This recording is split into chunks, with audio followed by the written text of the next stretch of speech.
And you're still watching Prime Morning. It's a Wednesday, and so it's time for the big interview. And I have with me Chairman Ade Coker, the one and only. And this man actually became a chairman, and he retained the seat for 3 times. Now, that's quite strange. It hardly happens. You know, after 2 times, they tell you, no, go, let somebody else take over. But he's that good. And so they retained him 3 consecutive times, and he was so good at what he did until he decided to say, I'm not doing this again. Good morning, Chairman. Good morning. How are you? I'm fine, thank you. How are you too? By His grace. Great. By His grace. Finally, your party's back in power. Well, that's the wishes of the of Ghanaians. Yeah. And I remember you saying that, you know, your party should not take the elections as chaskili. They shouldn't play chaskili with the elections. Exactly. So maybe your words actually played a vital role in your winning, right? Exactly. I mean, we all put in our effort. And I mean, at that time, the last 8 years has seen a lot of deterioration in the country. A lot of people are suffering. And there was a need to sell our message of hope that given the opportunity, we will be able, if not all, turn the country around. And that is what most of us believe should be done. At this moment of time, we need to reset this country. I've been all over, and also resetting the country means that the party must not take things for granted. We need to carry the people along. People are yearning for a decent life, decent living. So you need a government who will be compassionate and ensure that the people of Ghana, at least, if for nothing, at least 2 squares and meals here, they should be able to have it in a given day. And not a situation where people have to go to bed hungry. Right. So it's very important. That is my wish, and I hope that President Mahama will actualize it, right? Exactly. You know, some people are thinking that, you know, as the NDC is saying, they reset the country. They are hoping that a ball of Kenke will move from 5 city back to 1 city. Others are saying that's not possible. Is this going to be possible? It is possible. Look, we are blessed with large acres of land, which are very fertile. Other countries in this world have developed based on their agricultural systems, agrarian revolution. If you go through the books, every country that developed ensure that the first principle is that your people must be fed. How do you feed the people? Then just behind you, I mean, I can see from your screen here, I can see some greenery. Yeah. I mean, I don't know where you took these pictures from, but sure, this land is fertile. How much will it cost you to grow corn? And Kenke is made before corn. Corn, all right. So how long? Just put a corn around even your backyard. Within 2, 3, 4, 5 days, you see it growing. So why shouldn't we be able to grow enough corn to reduce the price of Kenke? Okay. Why So shouldn't we should expect it to happen. We should do it. And there are look, these are brothers and sisters coming up from north to down Accra here, to go to Makola to go and carry the Kayaye? Kayaye. How much are they earning doing that kind of job? Whereas if you give them good incentives, they can be on the farm, grow, and feed us all the time.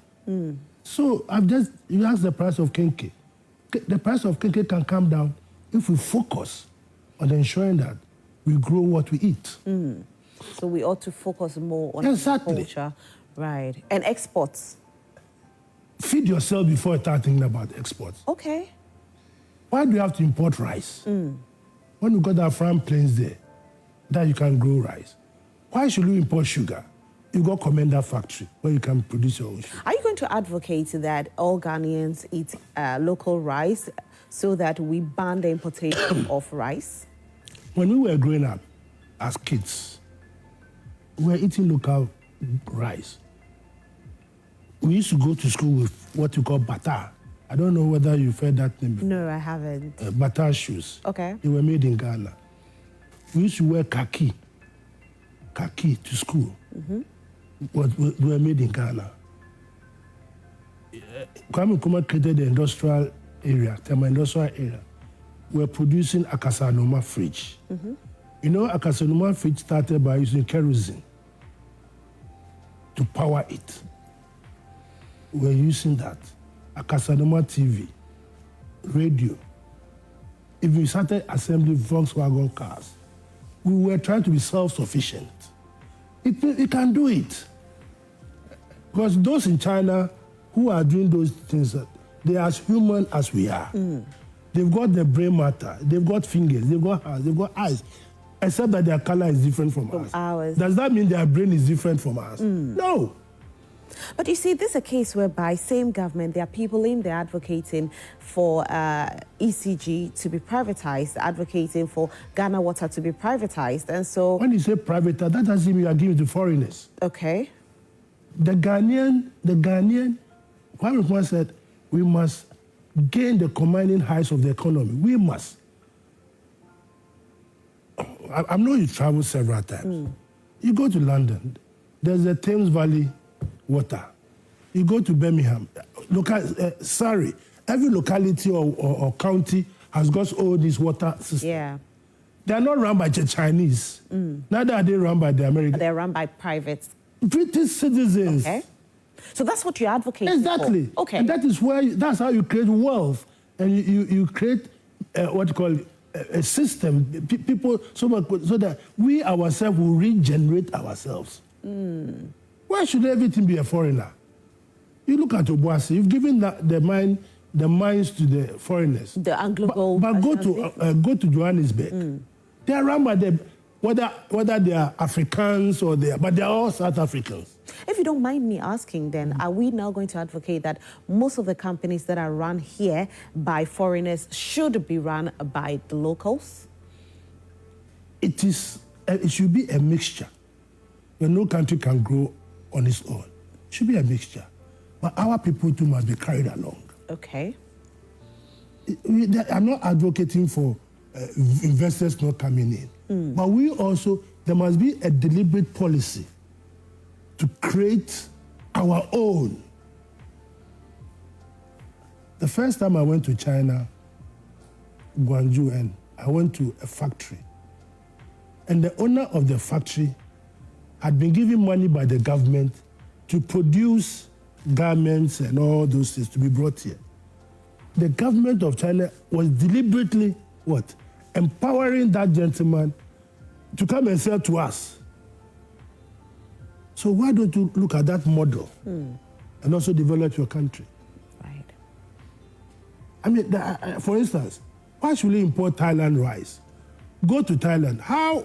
Why is it that their rice is so perfumed that we are interested in buying? What equipment do they use to make sure that rice that we consume from Thailand, we can replicate the same thing here? Is it a rocket science? It's not rocket science. They use a certain equipment to make sure that me and you eat their rice. And their rice, they grow on a land, water. We've got the same to go to water region, all those places. We've got the land. We've got fertile land. So why don't you go and bring that machine that is making us have that perfume rice and use it and create our so that we cut the imports. It can be done. Right. The Chinese started building cars. You know what they did? No, they brought the Volkswagen, dismantled it, but they wanted to find out how the cars were made. So they bought a Volkswagen, dismantled the engine and everything, and started putting it again, and started how can we? Immediately they learned, and today they are exporting cars. So it's not rocket science. You don't re-engineer it. Talking about cars, I want to take a look at Kantanka vehicles. Yes. What plans does the government have to collaborate with Kantanka vehicles? Currently, I wouldn't be in a position to tell you that. Okay. But I believe that the gentleman has made a lot of effort. We should be able to put our eyes there and see that whatever he's doing, is it comparable to what we are importing? And see how best we can help them. I believe that we should. Minister of Trade and Industry, who has been appointed, should have an eye there. I don't know much about what they are doing. Okay. For me, you have got the taste for the BMW. and the V8. It's our mentality. Right. So that's our mentality. We want to be seen in V8. We want to be seen in BMW. Well, some people have said that, you know, there are so many taxes on there, hence their prices are almost equal to these brands you are mentioning. But so they would rather buy those brands. Yeah, but see, that is why you have to help them. You have to help them to make their prices cheaper. So you give them some subsidies. That's why I'm saying that there must be a deliberate effort to want to help. And it's been done. All countries that have developed, that is what they've done. Right. They won't allow you to compete immediately with what is coming, but they have to have a deliberate policy. Either you tax the one that is coming from outside and use that money to support your local industries for them to also grow. Right. Chairman, what got you into politics, though? You're also in politics. Okay. Our life is politics. Our whole human being is politics. And going to politics is to serve, is to bring people up. Your Christian beliefs, you must be your neighbor's keeper. You know, these days, society has grown in such a way that even where you live, I'm sure you don't know your next door neighbor. But when we were growing up, within a certain catchment, we knew everybody. Everybody knew everybody because we all come together and there's a field, and we go and play football, or we go and play games, and so everybody knows everybody. You realize that when they grow up, they even marry among themselves. They don't go far because they are all in the same locality. So they know, everybody knows. So your mother can reprimand another child's, another parent's children. And when your mother comes on, your father or your parent, they are very happy that Auntie Ade was doing something and Auntie correct. And they are so happy. And you see what your father will do to you for that meal. Now, where is it? It's gone. Everybody is waking up at 5 a.m. to go to work. Yeah, 4 a.m., 5 a.m., trying to beat the traffic. Beat the traffic and that kind of thing. You know? So the way we grew up gave us that compassion. That's why you could see I went to do football. I brought a lot of kids up. Today I'm happy to see them having a good life. Yeah. You know? So our body is politics. Because if But you could have chosen any other political party. Why the No, it's not a matter of choose. It's a matter of your belief. What do you believe in? It's not a matter of choosing. And if you believe in something and you find that you want to go to Boy Scout, why do you want to go to Boy Scouts? Because maybe the way they teach, the way they are able to train you to do certain things, to espouse yourself, to achieve your ambitions. That's why you go and join them. So your belief must relate to where you want to go. So that's, if you have a social democracy tendencies, like I said, bringing people up, there's nothing wrong from being a capitalist. There's nothing wrong from being a social democrat. The bottom line is that at the end of the day, how many people have you helped? What change have you brought to your country? Because there's no other country than ours. When you live here and you travel outside and you realize that, oh no, our country is not doing well. You want to, I mean, look at what's happening in America now. Trump is deporting everybody. Yeah. You understand? Will you be happy if we live in America now and you're under siege to be deported to your country? So why don't you make this place habitable? Why don't we make this place a country that all of us can live and be each other's keeper? But that is where God has chosen us to be. You could have joined any other party, though. Of course, that's what I'm saying. You could have So the other parties won't want to do this? No, they all want to do it, but it doesn't matter. You see, at the end of the day, it's not a matter of war. It's a matter of exchange of idea and whose idea is superior than the other. Okay. That is all. That's all. Chairman Ade Coker, that's your name, and you have love for sports. Let's talk about Honorable Kofi Adams, the Minister Designate for the Sports Ministry. Yes. How do you think he'll fare? Well, this is an opportunity for him to show what he's made of. You see, nobody is born with a silver spoon. You have to develop your silver spoon in your mouth. He's been given opportunities. I believe he can do well if he listens.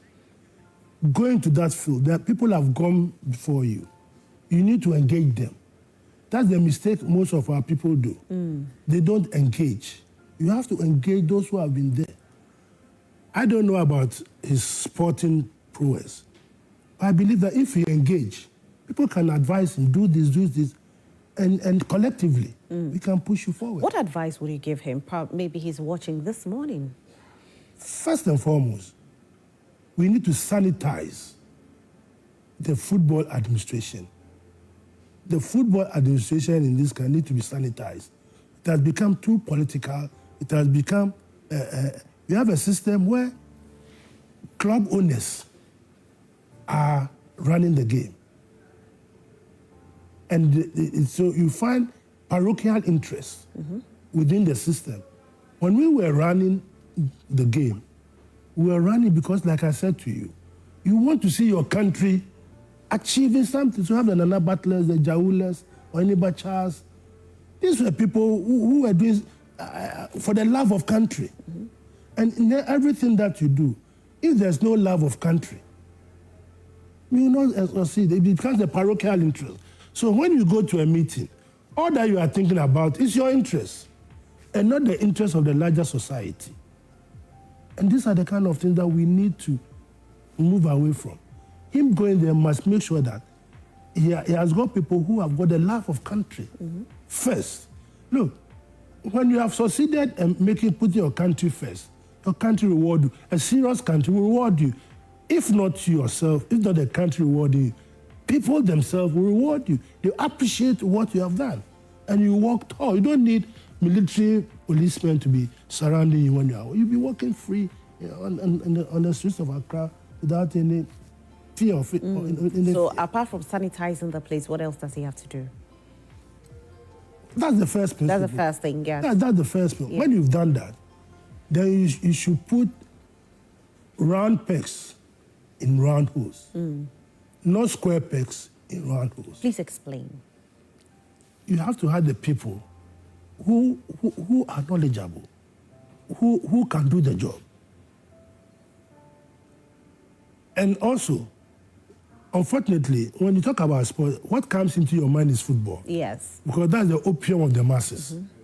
You understand? Everybody, if the country is hungry and you go and put a football down for them to play, they will forget their hunger and come and play the football. So you need to ensure that that is the flagship of the country. How do you make it work? You should go to the fundamentals. These were the days when you had the academicals. You went to the secondary schools, intercolleges. That is where the talent comes from. So the intercourse should come back. It should come back. That is where the talents come from. The talents doesn't come from top to bottom. It comes from bottom up. And that is what we should concentrate on. And unearthing the talent, the youth. Okay. So bring back intercourse is something that... The Coast Club. Yes. The Coast, those, look, you've heard the name of Mao Mao.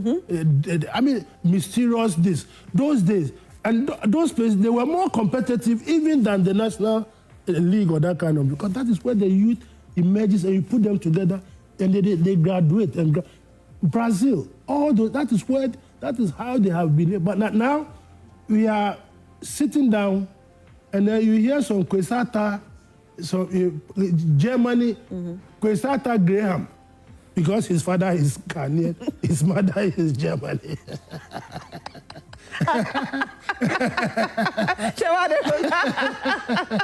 That's so true, though. He's looking at reality. Quesata Graham. That's all Quesata Graham is a Ghanaian. His mother is Ghanaian. Then you bring it. Yeah. The bar hasn't eaten keke before. That's what keke is about. He hasn't eaten wele. He hasn't eaten wele before. So for you, we should consider born-bred exactly before we even consider the outsiders. Okay. Exactly. Before you go and start thinking about this Kwame attack Graham and Chris attack Graham. Well, Ade Coker, I want us to talk briefly about Galamsey before you go, because you've spoken about it. Yes. This morning, EPA actually released a statement banning mining in water bodies. But for you, you say that all forms of mining should be banned. For me, I started saying this when this brouhaha started. 5 years of ban. Let the gold be there, underground. Because go to the mining areas, Takwa, Obuasi, where again?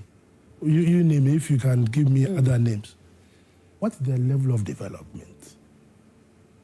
If you water, they can't get water to drink. The schools their children go to is nothing to write home about. Have you got at the Sada College in Obuasi or Takwa? Zilt. What university have you got in there? Zilt. I go to Joburg. The moment you land, the skies, when you are in the sky, you look down. Hey, wow, are you in America or Britain or where? Johannesburg was built on gold. So what the heck? I mean, why do you keep shouting about Galamsey, small scale? Ban it. Keep it underground. And let all these white people go away. It belongs to us. Now, how can 8 or 7 people be shot just because they were looking for a piece of land to mine their own country? Their own country. God-given land. A white man orders, or a Ghanaian orders them to be shot.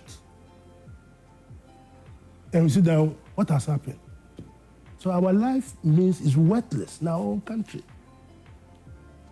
So for me, if I had my way, 5 years ban, keep it there. Let's sit down as a nation. Let's restructure, reset our minds, and see what we can do. If we don't take the commanding heights of the economy, if we don't engage our own people, if we have to put away this partisan politics. But as a country, we make some revenue from the gold. I ask you a question. The revenue, if like today, let your boss organize your people here. They should go and look at the road infrastructure in Obuasi. And they should come and tell us, is it bitumen or is the quarry is the mining dust? I've been there before. I've been there. It's the mining dust. Yeah. And the people have built their shops and they are inhaling the dust. How much, whatever you are getting for, what are you doing with it? No. So it should be banned. Other countries who have got gold, their countries have developed. Honorable Ade Coker, Chairman Ade Coker, I'm grateful that you made time to spend with us this morning. Thank you very much. Your people are watching. Yes. Before you leave, what do you have to tell them? Oh, we have to reset the country. And more so, the thing that we should all have humility and respect for other beings, other people. And also remember that we are serving the people.